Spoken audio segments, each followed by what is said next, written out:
Citoyennes, citoyens, chers amis, chers camarades, bonjour. Nous réalisons cette vidéo aujourd'hui pour nous adresser à M. Fabien Roussel, qui donc a été désigné par plus de 82% des militants du PCF comme le candidat PCF pour la prochaine élection présidentielle. Nous souhaitons l'interpeller au nom de la campagne pour une alternative rouge tricolore que nous menons. Ce n'est pas la première fois, à vrai dire, que nous l'interpellons, puisque nous avons déjà publié un certain nombre de lettres ouvertes pour lesquelles nous n'avons jamais eu la moindre réponse. Bon, nous espérons cependant, peut-être que cette fois-ci, il y aura une réponse sur un certain nombre de questions que nous souhaitons lui poser, puisque nous constatons que, en tout cas, M. Roussel n'a aucun problème à dialoguer, à échanger, voire à rencontrer, par exemple, M. Yannick Jadot, eurodéputé d'Europe Écologie Les Verts, qui n'a pas hésité à voter le 19 septembre 2019 la résolution proposée par le Parlement européen et qui estimait que le communisme équivalait au nazisme. Donc peut-être sera-t-il possible pour M. Roussel de dialoguer, hein, cher camarade Roussel, avec les militants franchement communistes du PRCF, du moins c'est ce que nous espérons. Et voici les questions que nous souhaitons vous poser, donc, en espérant donc que nous aurons droit à une petite réponse. Nous vous avons entendu le 11 mai sur RMC, lorsque vous étiez interviewé par Jean-Jacques Bourdin, et nous n'avons pas bien compris la réponse que vous lui avez apportée lorsque ce dernier, fort courtois de surcroît avec vous, hein, au cours de l'entretien, ce n'est pas la première fois, nous constatons que les médias sont très courtois dans les entretiens qu'ils réalisent avec vous. En tout cas, nous n'avons pas bien compris votre réponse lorsqu'il vous a demandé quelle différence il y avait entre vous et Jean-Luc Mélenchon. Alors, nous avons lu les deux programmes au PRCF, ce que nous avons toujours fait, à savoir celui de la France Insoumise et du PCF, et lorsqu'on regarde bien, en réalité, ils sont semblables au minimum à 90%. Nous avons beaucoup de mal à voir les points de différence. À tout prendre, le seul point de différence qui existe, et en tout cas si Jean-Luc Mélenchon cesse de faire silence sur la question européenne, parce que c'est ça le vrai point de différence, eh bien il concernerait cette question de l'Union européenne. Cela explique pourquoi en 2017 le PRCF avait apporté un soutien critique à la candidature Mélenchon. Parce que Jean-Luc Mélenchon avait notamment sorti comme adage important au cours de sa campagne que l'Union européenne, on la change ou on la quitte. L'Europe, pour les Français, on la change ou on la quitte. Ce qui permettait au moins d'ouvrir la perspective d'un débat de fond sur le Frexit progressiste. Et en ce qui concerne le programme présidentiel du PCF, on ne trouve rien de clair là-dessus. Sachant quand même que l'Union européenne supranationale, c'est le principal instrument de l'oligarchie pour démolir la France et l'ensemble des conquêtes sociales, démocratiques, des services publics, etc. C'est pour ça qu'on aimerait vous interpeller sur ce sujet. En quoi le PCF apporte-t-il un plus sur ce sujet de la question européenne par rapport à la France insoumise, dont la contestation d'ailleurs de l'Union européenne est extraordinairement timorée, tellement timorée que certaines têtes d'affiche de la France insoumise comme Manon Aubry expliquent qu'il n'est pas question de sortir de l'Union européenne. Vous voyez, c'est une question absolument centrale à laquelle il faut répondre, puisque vous parlez beaucoup de la souveraineté industrielle, de la souveraineté économique de la France. Or, qui décide stratégiquement de ces questions-là? Eh bien, c'est l'Union européenne. Donc, quel est le positionnement du PCF sur ce sujet? S'agit-il de dire, comme Yann Brossa en 2019, lorsqu'il était tête d'affiche à l'élection européenne, qu'il n'est pas question aussi de sortir de l'Union européenne, et d'expliquer que ceux qui auraient cette idée seraient d'affreux nationalistes? Ou alors, est-ce que vous envisagez enfin d'aborder cette question et non pas de vous lancer dans une pseudo-réorientation de la construction européenne? En tout cas, nous serons très sensibles et très attentifs à la réponse que vous apporterez à ce sujet qui est capital si jamais on veut pouvoir reconstruire les structures productives du pays, et pas seulement industrielles, les services publics, ainsi que reconquérir tous les droits sociaux et démocratiques qui sont chaque jour balayés par les eurogouvernements qui se succèdent depuis des décennies d'ailleurs. Deuxième question, puisque vous estimez finalement que, on voit bien que vous n'avez pas envie de sortir de l'Union européenne, mais vous dites dans le fond ce qu'il faut, c'est en rompre avec les traités qui sont constitutifs, originellement constitutifs de l'Union européenne, mais tout en restant dedans. Alors là, nous aimerions vous poser une question de méthode, parce que vous souhaitez réorienter la construction européenne d'un point de vue donc de la méthode, faire en sorte qu'il n'y ait plus de traités libéraux. Mais alors, comment comptez-vous faire? Comment comptez-vous faire lorsqu'on sait que pour changer la moindre virgule moindre virgule, d'un traité comme l'illégitime traité de Lisbonne, qui a été, rappelons-le, adopté par voie parlementaire le 4 février 2008 en France, et qui reprenait à quelques entourloups près, à quelques mots près, la Constitution européenne qui avait été franchement rejetée le 29 mai 2005 par 55% des Français, faut-il le rappeler. Comment comptez-vous faire, sachant que pour changer la moindre virgule, le moindre traité, il faut l'accord de l'unanimité des États membres. Et que derrière, il faut de surcroît l'unanimité, un accord unanime des parlements nationaux. En comptant bien, donc, nous avons 27 États membres, plus 27 parlements nationaux, cela fait 54 accords pour espérer modifier la moindre virgule, le moindre traité européiste, et ainsi réorienter la construction européenne dans le sens que vous souhaitez évoquer. Comment comptez-vous faire? Est-ce que vous comptez finalement suspendre les traités sans sortir de l'UE pour pouvoir impulser la réorientation de la construction européenne, la reconstruction des structures industrielles? Cela nous paraît plus qu'utopique. Et à vrai dire, si c'est pour faire le même coup que François Mitterrand qui en 1978 expliquait que l'Europe sera socialiste ou ne sera pas, ce sera difficile à faire avaler une fois de plus aux travailleurs et aux citoyens de ce pays. Troisième question sur laquelle nous souhaitons vous interroger et qui est tout aussi importante parce qu'elle renvoie à la question justement de la souveraineté, du terme de souveraineté auquel vous êtes attaché. Vous avez déclaré récemment, en vous exprimant dans Marianne, que le PCF is back. Et d'ailleurs, une récente affiche du PCF était intitulée par ailleurs « Red is the new green ». Veuillez excuser mon accent, hein, je ne suis pas un très grand locuteur hein, du point de vue anglophone, mais on se rend compte que le PCF progressivement est en train de promouvoir, exactement comme le fait l'oligarchie pseudo-nationale, et en tout cas supranationale, ainsi que l'oligarchie européiste, est en train de promouvoir le globish, le tout anglais. Ce tout anglais qui en réalité est en train de se substituer au français, qui est en train d'être démantelé à tous les niveaux, et ne croyez pas que c'est une question subsidiaire ou secondaire, mais c'est une question centrale, puisqu'en 2004, le baron Sellière, à l'époque président du MEDEF, expliquait que l'anglais, c'est finalement la langue des affaires, celle qui doit être promue, celle qui, en réalité, impose un impérialisme juridique, linguistique, culturel, qui est un instrument de soumission et de domination encore plus fort sur les travailleurs, parce que vous comprenez bien, par exemple, qu'il sera beaucoup plus facile pour le patron d'une très grande entreprise, pour les forces capitalistes, de pouvoir négocier, comme on dit, réaliser le dialogue, le pseudo-dialogue social, avec des ouvriers qui, eux, ne maîtrisent pas ce langage. Comment pourront-ils faire? Alors, pouvez-vous nous expliquer pourquoi vous utilisez ces slogans comme le PCF is back? Croyez-vous sincèrement que cela va parler aux travailleurs du Nord-Pas-de-Calais, des Hauts-de-France? Pardonnez-moi si je parle avec les noms des anciennes régions comme Nord-Pas-de-Calais ou Picardie, puisque nous sommes hostiles et opposés à ces euro-régions qui sont imposées pour détruire les communes, les départements et le cadre national, comme le souhaite dans le fond le sceau fédéral européen promu par Macron.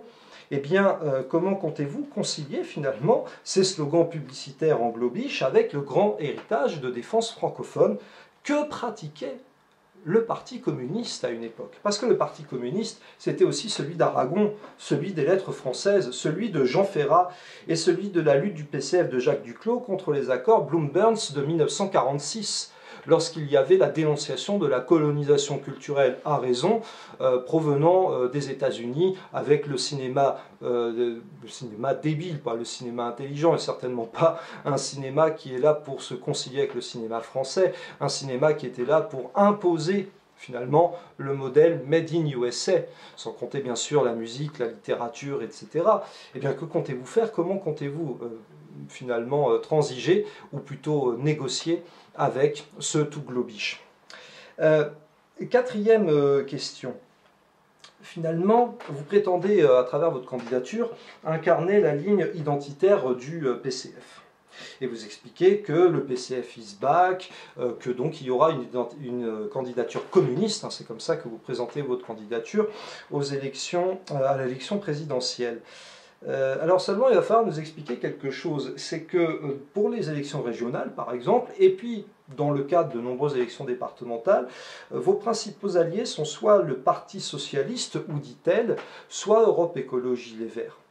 Or, faut-il rappeler qu'Europe Écologie Les Verts et le Parti Socialiste sont deux formations qui ont approuvé la fameuse résolution du Parlement européen dont on parlait tout à l'heure. Faut-il rappeler également que, en particulier, le Parti Socialiste, mais pas seulement, a largement contribué au démantèlement de la République une et indivisible, de l'ensemble des conquêtes sociales et démocratiques. Faut-il rappeler par exemple les grandes manifestations contre la destruction du Code du travail à travers la loi chômage, parce que ce n'est pas une loi travail, hein, c'est une loi chômage qui a été mise en place pour pouvoir finalement licencier beaucoup plus facilement les travailleurs qui étaient en CDI. On pourrait bien sûr parler de la casse du baccalauréat, des diplômes et des qualifications nationales. Bref, comment comptez-vous justement présenter cette candidature identitaire telle que vous la présentez, alors que vos principaux alliés sont ceux qui ont contribué à la destruction de la République une et indivisible, des conquêtes sociales et démocratiques et des services publics. D'ailleurs, à ce sujet, nous sommes d'autant plus surpris de constater ce type d'alliance que Europe Écologie Les Verts, le Parti Socialiste, défendent quoi? Défendent des espèces de grandes régions de style girondin contre le jacobinisme qu'incarnerait Macron, selon d'ailleurs le magazine Challenge, qui est une plaisanterie énorme, puisque Emmanuel Macron est le promoteur du pacte girondin d'une part, et ne cesse de clamer haut et fort que les Français n'ont jamais voulu la mort du roi, à savoir Louis XVI en 1793. Drôle de jacobinisme que celui d'Emmanuel Macron. Mais quelle est la position du PCF dans le fond? Êtes-vous dans ce girondinisme que pratique allègrement le Parti Socialiste Europe Écologie Les Verts? Êtes-vous véritablement dans la défense du jacobinisme? Et si tel était le cas, expliquez-nous alors pourquoi des députés du PCF ont approuvé, il y a quelques semaines de cela, la honteuse loi Molac, début avril, loi Molac qui fait obligation aux communes de financer les écoles d'Iwan enseignant en breton, c'est-à-dire des écoles privées, et qui, de surcroît, permet de plus en plus de pouvoir voir inscrire sur les frontons des bâtiments publics de la République des inscriptions non seulement en français, mais désormais aussi en langue régionale. Rappelons quand même que le français, c'est la langue commune unique de la République. Et ceci est un héritage très fort de la révolution jacobine.